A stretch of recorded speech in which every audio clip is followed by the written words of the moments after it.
जय हिंद फ्रेंड्स, स्वागत है आप सभी का आज की क्लास में। फ्रेंड्स, हमने दूसरा चैप्टर शुरू कर लिया है। इससे पिछली वाली वीडियो में हमने उसके बारे में कुछ जैसे अम्ल क्षार क्या होता है, लवण क्या होता है, ठीक है, और पीएच वैल्यू के बारे में उसके बारे में बता रखा है, ठीक है। और अम्ल जो अभिक्रिया करते हैं, अगर कोई अम्ल किसी क्षार से अभिक्रिया करते हैं तो किस प्रकार उनका जो रिजल्ट है वो रहता है, उसके बारे में अपन ने बात की थी। लेकिन इस वीडियो में अपन बात करने वाले हैं अम्ल की अभिक्रिया कार्बोनेट और हाइड्रोजन कार्बोनेट के साथ में। दोस्तों, जो धातु कार्बोनेट होता है और धातु हाइड्रोजन कार्बोनेट होता है, दोनों अलग अलग हैं, लेकिन थोड़ा नाम सेम सा है। धातु कार्बोनेट और धातु हाइड्रोजन कार्बोनेट, अगर मैं दोनों में डिफरेंस देखूं तो इसके अंदर हाइड्रोजन है, इसके अंदर हाइड्रोजन नहीं है। इसकी अभिक्रिया करवाएंगे इसके साथ में, अम्ल के साथ में। देखिए, जब मैं धातु कार्बोनेट या धातु हाइड्रोजन कार्बोनेट दोनों में से किसी की भी अभिक्रिया अम्ल के साथ में करवाता हूं तो मुझे क्या मिलता है, लवण मिलता है, कार्बन डाइऑक्साइड गैस मिलेगी और मुझे क्या मिलेगा, जल मिलेगा। ठीक है, हमें क्या मिलेगी, तीन चीजें मिलेगी, लवण भी मिलेगा, कार्बन डाइऑक्साइड गैस भी मिलेगी और जल भी मिलेगा। ठीक है, अब अपन इसका करते हैं एक उदाहरण। ठीक है, अब देखिए जो धातु कार्बोनेट होता है, देखिए दोस्तों, अगर मैं कार्बोनेट की बात करता हूं तो कार्बोनेट को लिखा जाता है CO3 में।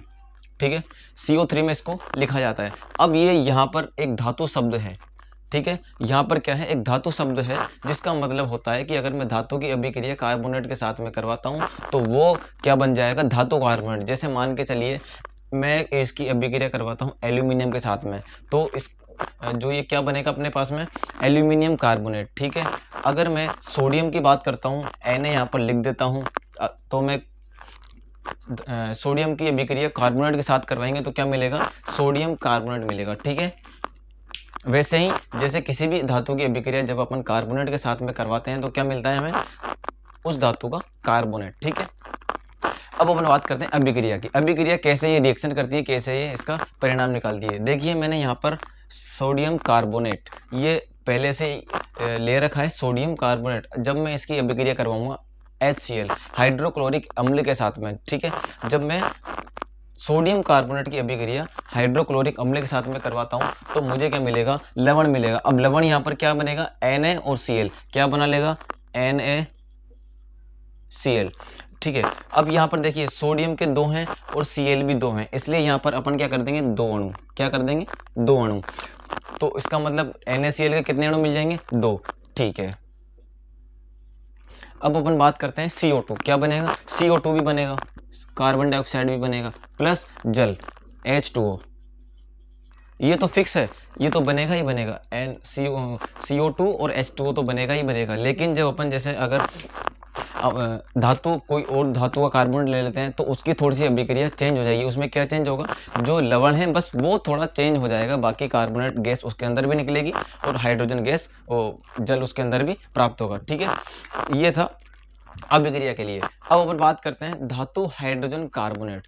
ये धातु कार्बोनेट के बारे में बात कर ली, अब अपन बात करेंगे धातु हाइड्रोजन कार्बोनेट। देखिए, यहाँ पर कार्बोनेट का सूत्र था CO3, लेकिन यहाँ पर कार्बोनेट तो पहले से ही मौजूद है, CO3 लिख दो। लेकिन जब मैं इसकी अभिक्रिया, हाइड्रोजन भी इसके अंदर क्या है, मिला हुआ है, क्या मिला हुआ है, H मिला हुआ है। ठीक है, लेकिन जब मैं हाइड्रोजन कार्बोनेट, अब ये क्या ये बन जाएगा अपने पास में HCO3, क्या बन जाएगा, HCO3। जब मैं हाइड्रोजन कार्बोनेट, क्या है नाम इसका, हाइड्रोजन कार्बोनेट की अभिक्रिया धातु के साथ में करवाता हूं तो मुझे क्या मिलेगा, उस धातु का हाइड्रोजन कार्बोनेट, क्या मिलेगा दोस्तों, उस धातु का हाइड्रोजन कार्बोनेट मिल जाएगा। ठीक है, अब देखिए, जैसे मैं सोडियम हाइड्रोजन कार्बोनेट मैंने यहाँ पे ले लिया है पहले से ही, और मैं हाइड्रोक्लोरिक अम्ल की अभिक्रिया करवाऊंगा इससे।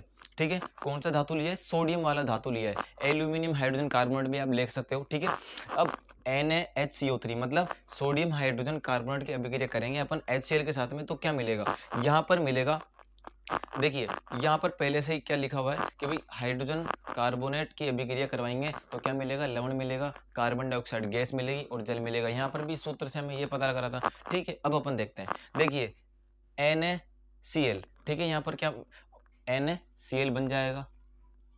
ठीक है, NaCl यहाँ पर बन जाएगा और यहाँ पर क्या बन रहा है दूसरा CO2, क्या बन रहा है CO2, ठीक है, और यहाँ पर H2O भी बनेगा, ठीक है, यहाँ पर क्या बनेगा H2O। अब देखिए दोस्तों, अगर मैं यहाँ पर H लगा देता तो यहाँ पर क्या बन जाता, यहाँ पर बन जाता अम्ल बन जाता, क्योंकि जहाँ पर भी इस H लग जाता है, जहाँ पर भी हाइड्रोजन जुड़ जाता है तो उसके अंदर वो कौन सी वो क्या बन जाता है अपने पास में अम्ल, क्योंकि मैंने बताया था अम्ल और क्षार जब बताया था तो कि भाई अम्ल जो होता है उसके अंदर पाया जाता है हाइड्रोजन के आयन और जो क्षार होते हैं उसके अंदर पाया जाता है OH माइनस आयन, ठीक है, लेकिन यहाँ पर ना H है ना OH है, ठीक है, तो ये क्या बन गया अपने पास में लवण, ठीक है। अब यहाँ पर जो अभिक्रिया है वो पूरी क्या हो चुकी है संतुलित अभिक्रिया, देख सकते हैं Na इधर भी एक एक परमाणु है। अगर मैं H की बात करता हूँ तो H एक ये रहा एक H ये रहा, तो 2 हाइड्रोजन हो गए, यहाँ पर भी 2 हाइड्रोजन है। अगर मैं यहाँ पर कार्बन की बात करता हूँ तो एक कार्बन ये रहा और एक कार्बन ये रहा, ठीक है, और ये कोई कार्बन नहीं है, ये Cl है दोस्तों,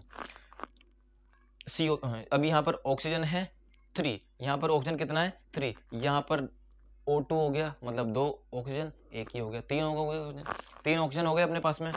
अब देखते हैं अपन हाइड्रोजन अपन ने गिनती कर ली थी, क्लोरीन की बात करें, इधर भी क्लोरीन एक है इधर भी क्लोरीन एक है, ठीक है।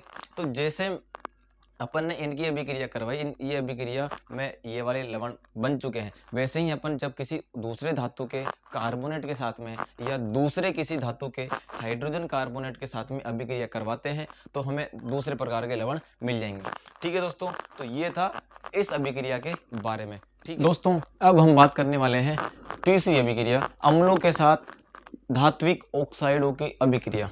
ऑक्साइड का मतलब होता है, इसमें कहीं ना कहीं शब्द आपको मिल रहा होगा ऑक्स, ऑक्स का मतलब यहाँ पर किससे है ऑक्सीजन से, ठीक है, यहाँ पर किससे मतलब है इसका ऑक्सीजन से।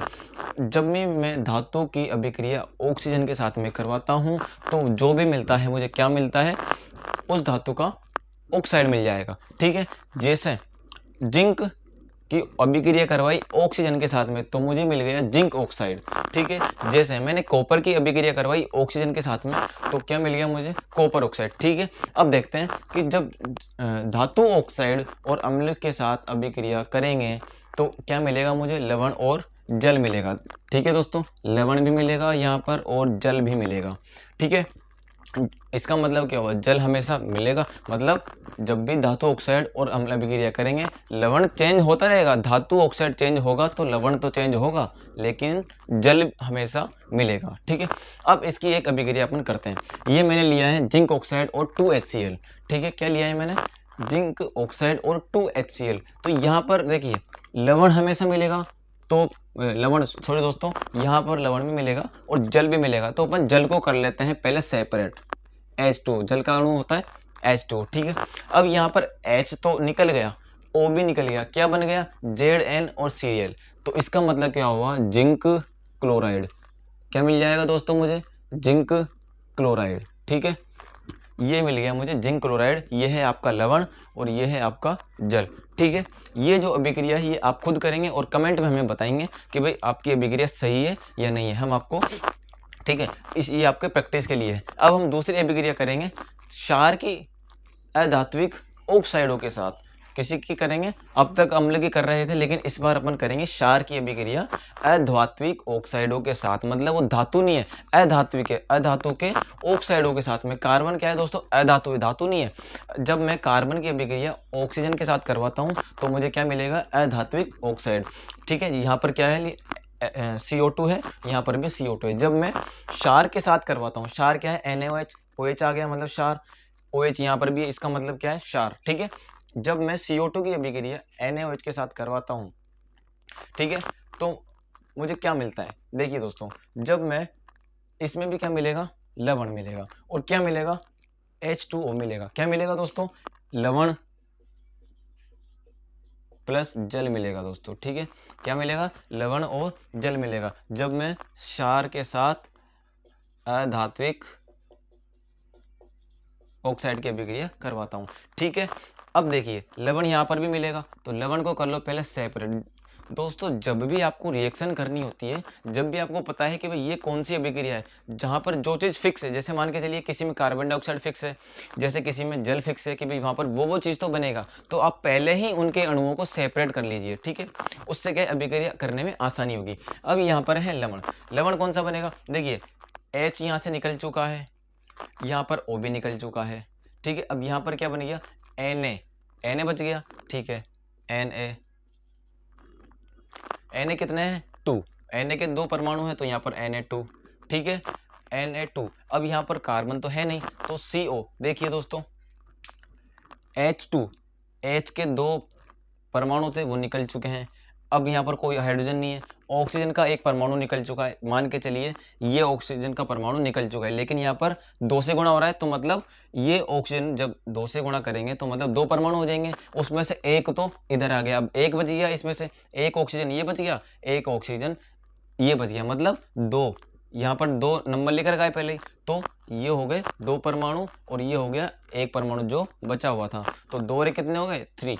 तो Na तो लिख दिया है मैंने, Na2। अब क्या बन जाएगा? CO3। क्या बन जाएगा? CO3। मतलब सोडियम कार्बोनेट आपको लवण मिल जाएगा और H2O आपको लवण मिल जाएगा। दोस्तों अगर किसी को भी दिक्कत है तो N के भाई ये Na2CO3 क्यों बना है, ये CO3 Na2 क्यों नहीं बना है, तो इसके लिए हम बहुत ही जल्द जो ये तत्व है, ये जो यौगिक है, ये जो नामकरण की विधि है, वो पूरी एक डिटेल्ड वीडियो आपको बहुत ही जल्द लाने वाले हैं, ठीक है। आपको घबराने की जरूरत नहीं है। हम आपको पूरी से मतलब जितनी सहायता हो सके हम आपको अपनी तरफ से करेंगे। आपको कोई भी ऐसा डाउट, कोई सा भी ऐसा लॉजिक जो समझ में नहीं आ रहा है, आप हमें कमेंट में पूछ सकते हैं, और या फिर हमें टेलीग्राम पर हमसे पूछ सकते हैं। नोट्स भी आपको टाइम टू टाइम प्रोवाइड करवा दिए जाएंगे, ठीक है दोस्तों, टेलीग्राम के चैनल पर। अब आगे बढ़िए।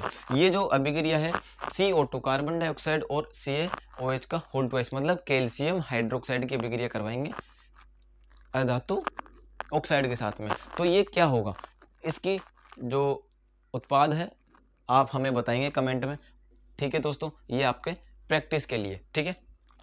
तो ये था क्षार की अधातुक के साथ अभिक्रिया, ठीक है।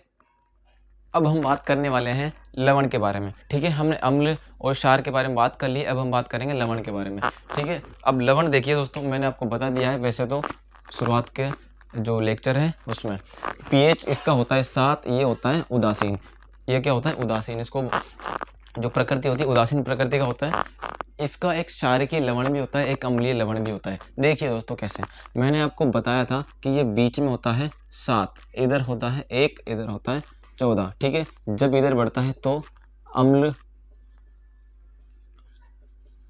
बढ़ता है, ठीक है, और जब इधर बढ़ता है तो क्षार बढ़ता है, ठीक है। उधर बढ़ेंगे तो क्षार और इधर आएंगे तो अम्ल, ठीक है। लेकिन मान के चलिए इधर मैंने आपको बताया था, जब मैं अम्ल मतलब जिसका pH कितना है 1 और क्षार जिसका pH है 14, उसको दोनों को जब मैं अभिक्रिया करवाता हूँ तो ये पूर्ण रूप से 7 पर आ जाएगा, ठीक है। लेकिन अगर मैं किसी 2 और किसी 14 वाले को अभिक्रिया करवाता हूँ, यानी कि जिसका pH कितना है 2 और उस पदार्थ को जिसका pH है 14, उसको मैं अभिक्रिया करवाता हूँ तो 7 पे नहीं आता दोस्तों, वो कुछ क्या हो जाता है, क्षार रह जाता है। क्योंकि यहाँ पर ये क्या बनेगा? क्षार रह जाता है। क्यों? वो इसलिए क्योंकि यहाँ पर क्षार जो है वो अधिक प्रबल है अम्ल की तुलना में, ठीक है दोस्तों। जब भी अपन 2 पदार्थ मिलाएंगे, मान के चलिए क्षार से यदि अम्ल प्रबल है, ये कोई क्षार है, ठीक है, और ये कोई अम्ल है, अगर मैं इन दोनों को मिलाता हूँ, अगर ये प्रबल है तो क्या बनेगा? अम्लीय। ये जब क्षार प्रबल होता है अम्ल से तब बनता है क्षारकीय लवण। क्या बनता है? क्षारकीय लवण। और जब अम्ल प्रबल होता है क्षार से तो बनता है अम्लीय लवण, ठीक है, अम्लीय लवण। मैंने यहाँ पर लिख दिया है, जब क्षार प्रबल होगा अम्ल से तो बनेगा क्षारकीय लवण, और जब क्षार से लवण प्रबल होगा तो बनेगा अम्लीय लवण, ठीक है दोस्तों। अब हम बात करेंगे लवण के कुछ और उदाहरण है, जैसे कई सारी चीज़ों की अपन बात करेंगे कि भाई अम्ल जो लवण होता है वो अपने जीवन में कई सारे रूप में काम आता है, वो कैसे कैसे। सबसे पहले बात करेंगे सामान्य लवण की, इसको बोलते हैं जनरल सॉल्ट, इसको बोलते हैं जनरल सॉल्ट, ठीक है, इसको बोलते हैं जनरल सॉल्ट, और इसका फॉर्मूला होता है NaCl, ठीक है। इसको अपन सुना होगा NaCl, सोडियम, ये आपने देखा होगा, अपन नॉर्मल घर पे बात करते हैं। इसका उपयोग होता है पहला तो भोजन में, खाना बनाने में इसका यूज़ होता है, ठीक है। खाद्य परिरक्षण के ये काम आता है, खाद्य परिरक्षण दोस्तों, एक तो स्वाद बढ़ाने के तो काम आता ही है, लेकिन खाने को थोड़े समय तक खराब नहीं होने देता, उसका भी ये कार्य करता है, ठीक है। अब जैसे कि विरंजन चूर्ण हो गया, ठीक है, और भी जैसे बेकिंग सोडा हो गया, बेकिंग सोडा, इसको बनाने के लिए भी ये कच्चे माल के रूप में उपयोग किया जाता है, NaCl, ठीक है। अब ये बनता कैसे, अब हम थोड़ी सी अभिक्रिया के बारे में बात करेंगे, ठीक है। NaOH ये क्या है, सोडियम हाइड्रोक्साइड। जब मैं सोडियम हाइड्रोक्साइड को, NaOH का मतलब होता है सोडियम हाइड्रोक्साइड को HCl मतलब हाइड्रोक्लोरिक अम्ल के साथ में अभिक्रिया करवाता हूँ, तो मुझे क्या मिलता है, NaCl, क्या मिलता है, NaCl, और क्या बन जाएगा, HO। ये तो देखो NaCl अलग हो चुका है, OH है और एक H है, मतलब 2 हाइड्रोजन और एक ऑक्सीजन, तो ये क्या बन जाएगा, H2O, क्या बन जाएगा, H2O, और ये NaCl आपको प्राप्त हो जाएगा, ठीक है। NaCl आपको प्राप्त हो जाएगा, जिसे अपन बोलते हैं साधारण नमक, ठीक है, साधारण बोलते हैं इसको नमक, ठीक है। ये था जनरल सोर्स जो अपन खाने के अंदर घरों में यूज़ करते हैं, सामान्य लवण के बारे में, ठीक है। अब एक होता है खनिज लवण।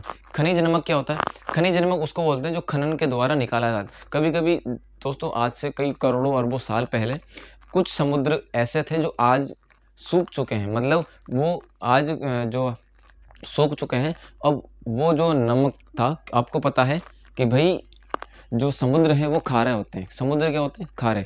अब जब वो सूख जाएंगे तो क्या बच जाएगा उनमें से, नमक, क्या बच जाएगा उनमें से, नमक। तो वैसे ही आज से कई करोड़ों साल पहले कई ऐसे समुद्र थे जो आज सूख चुके हैं और वो नमक नीचे दब चुका है। जब अपन उस नमक को खनन के द्वारा निकालते हैं तो उस नमक को बोलते हैं खनिज नमक। क्या बोलते हैं, खनिज नमक। ये थी खनिज नमक की परिभाषा। दोस्तों, इस चैप्टर के नोट्स आपको जल्दी से जल्दी प्रोवाइड हो जाएंगे और आशा करते हैं कि आप हमारे चैनल से अच्छे तरीके से पढ़ रहे होंगे, ठीक है दोस्तों। फिर अगली वीडियो में आपसे मुलाकात होगी, तब तक के लिए धन्यवाद।